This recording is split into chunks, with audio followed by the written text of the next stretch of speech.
প্রতাপপুর রাজ্যে বসবাস করত দুই ভাই, অমল আর রবি। কিছুদিন আগে এদের বাবা মারা গেছে, আর মা তো মারা গেছে সেই ছোট্টবেলায়। অমল মন খারাপ করে ঘরের বারান্দায় বসেছিল। এমন সময় রবি সেখানে আসে। আরে দাদা, মন খারাপ করে বসে থাকলে হবে?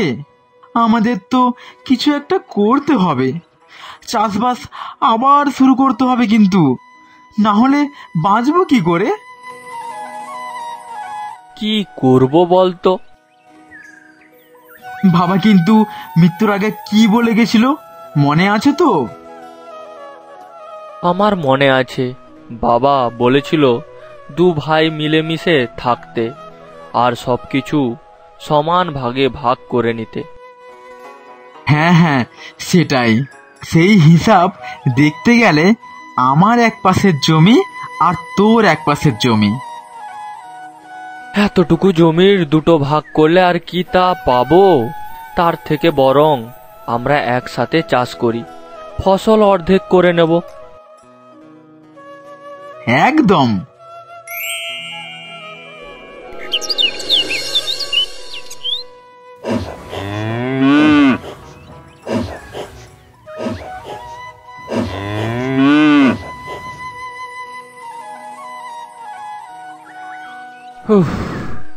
অনেকক্ষণ থেকে আমি চাষ করে যাচ্ছি, ভাই এসে হালটা ধর। আমি তো কখনো এই কাজ করিনি দাদা। আচ্ছা ঠিক আছে, বাবা যেখানে বলেছিল সবকিছু সমান ভাগ করে নিতে, এটাও না হয় আমিই করব। যখনই রবি গরুটার কাছে যায়, গরু রবিকে একটা লাথি মারে আর রবি ছিটকে পড়ে যায় অনেক দূরে। ওরে বাবারি! তবে রে বজ্জাত গরু! অমলও গরুটাকে ধরতে যায় আর গরু তাকেও লাথি মারে আর অমলও দূরে ছিটকে পড়ে।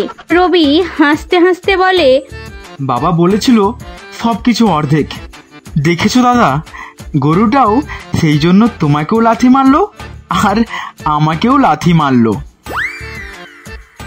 উফ উফ, বাবারে বাবারে, আমার কোমরটা ভাঙলো রে ভাই। যেমন তেমন করে দুই ভাই মিলে চাষ করতে লাগে। অবশেষে অমল আর রবির পরিশ্রম করে বেশ ফসল ফলায়। কিছুদিন পর ওই জমিতে পাকা ধান দেখা যায়।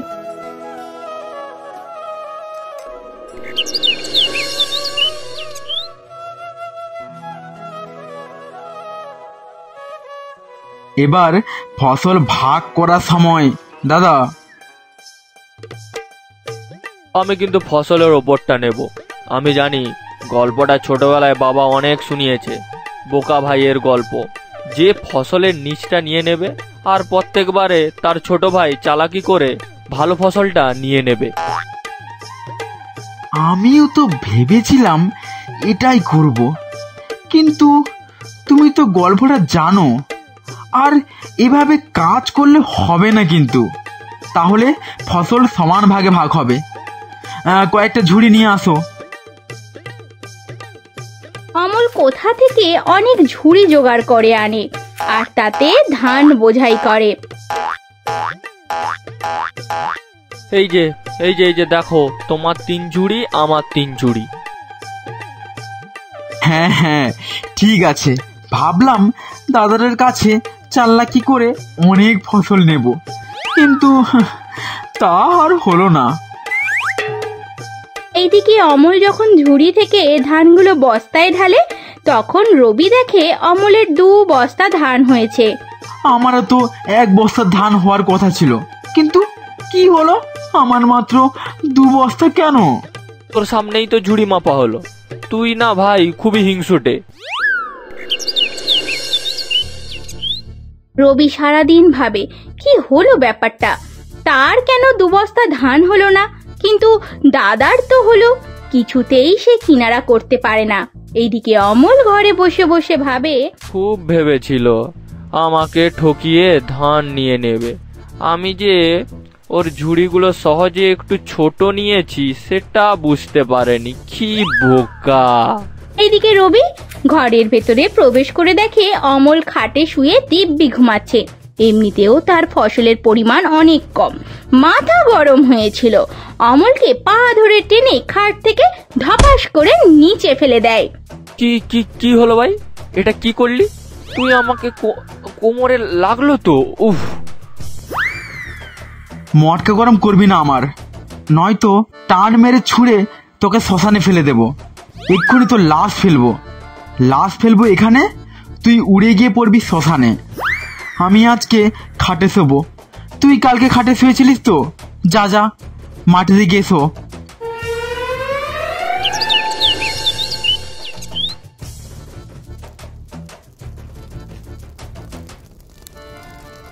এইভাবেই দু ভাইয়ের মধ্যে কোনো না কোনো কারণে ঝগড়াঝাটি চলতেই থাকে। সেই দিন অমল যখন রান্না করছিল, অমল রান্না করতে করতে একটু খাবার চেখে দেখে। ঠিক আছে, নুনটা বেশ ঠিক আছে। এমন সময় রবি হই হই করে তেড়ে আসে।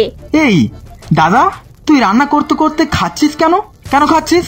বাবা বলে গেছে না, যা হবে সমান হবে। দে দে দে, আমাকেও দে। আরে আমি নুনটা খেয়ে দেখেছিলাম, রান্নাটা ঠিক নুন দেখছিস কি না? আমি অত শত বুঝি না। দে দে, আমাকে একটু দে তো, খেয়ে দেখি। এই নে, নিয়ে খা। রবি একটু তরকারি তুলে একটু খায়, তা দেখে অমল আবারও বলে, কিরে কিরে কিরে, তুই তো অনেকটা খেয়ে নিলি, আমি তো একটুখানি খেয়েছিলাম। সমান ভাগ যে কালে, খাবার আগে খাবি না তুই? নে এবার খা। এইভাবে করতে করতে পুরো কড়ার তরকারি দুই ভাই উনুনের পাশে বসেই খেয়ে শেষ করে ফেলে। ভাতের হাঁড়িতে ভাত এমনিই পড়ে থাকে।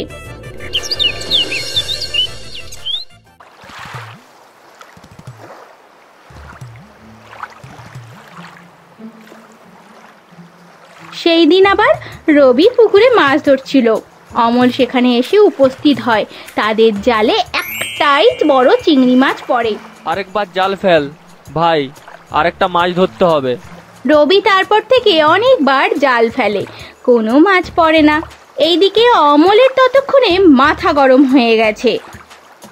এই চিংড়ি মাছটা ভাগ করব কি করে? হ্যাঁ, কি করে ভাগ করব? দাঁড়া, আমি জাল নেমে মাছ ধরবো, চেষ্টা করি।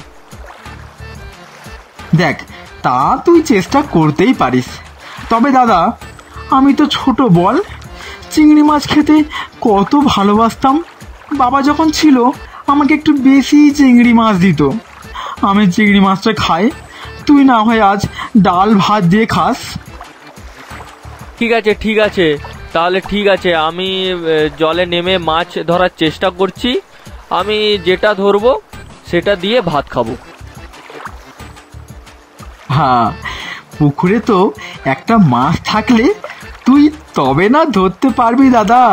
পুকুরের সব মাছ রাতারাতি আমি ধরে বাজারে বিক্রি করে দিয়েছি, বুঝলি তো। অমল যখন জলে নেমে মাছ ধরার চেষ্টা করে, তখন সে একটা বড় দেখে কাতলা মাছ পায়, তার সঙ্গে আরো দুটো কই মাছ পায়। তা দেখে রবির তো চোখ কপালে উঠে যায়। এত বড় কাতলা মাছ সে আগে তো তার জালে ওঠেনি। এটা কি করে সম্ভব?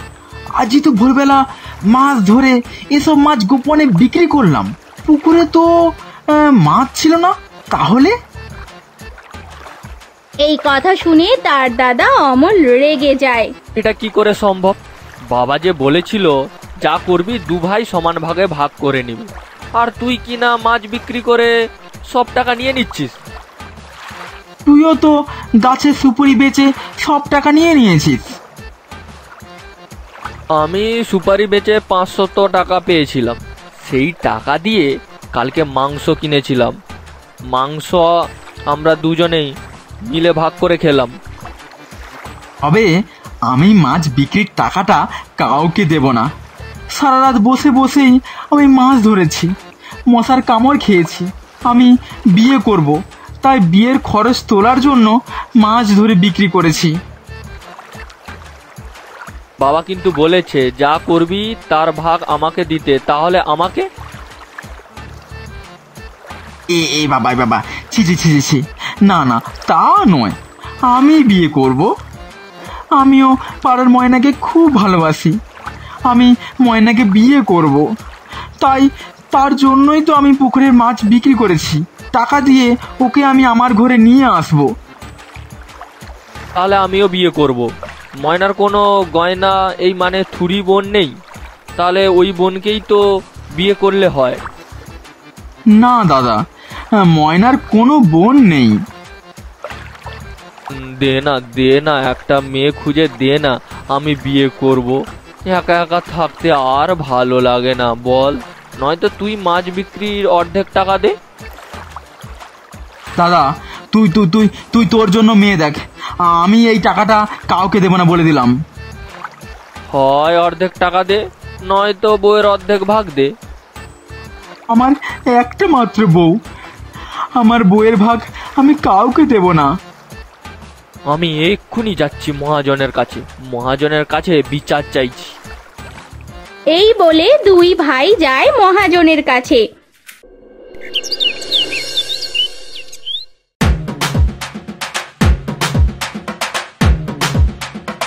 আচ্ছা বাবা, তোমাদের কি সমস্যা আমাকে বলো। অমল আর রবি সমস্ত ঘটনা খুলে বলে মহাজনকে। এটা কি করে হয়?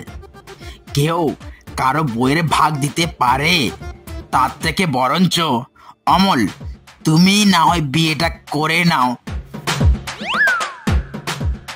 পাত্রী কোথায় পাবো, টাকা কোথায় পাবো? আপনি কিছু একটা ব্যবস্থা করুন। বাবার শেষ ইচ্ছা ছিল যা হবে দুজনে সমান ভাগে ভাগ করে নি। এভাবে হলে তো হয় না, না না হয় না। সমান ভাগ বলে কি বইয়েরও ভাগ দেব?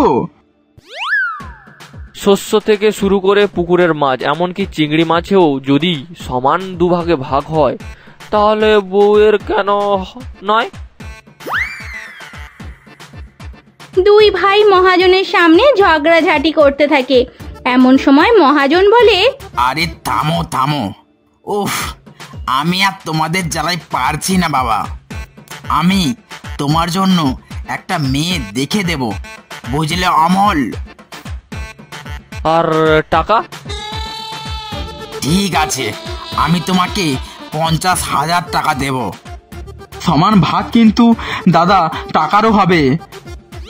কেন আমি দেব? ওটা আমার টাকা, তুই মাছ বিক্রি করার টাকা দিয়েছিস। সমান ভাগ চাই, এটা হবে না মোড়ল মশাই। আচ্ছা আচ্ছা বাবা, থামো থামো, তোমাদের দুই ভাইকে আমি 50,000 টাকা করে দেব, আর বিয়েও দেব। এবার ঠিক আছে তো বাবা জীবন? দাদা, কি বুঝলি? কি আবার সবই সমান সমান, এভাবেই চলতে থাকলে তো সবই ভালো ভাই, বউও পাই টাকাও উপায়। কিছুদিন যাক না, তখন ঘরও চাইবো। দেখ শুধু আমার ফোন দি তুই।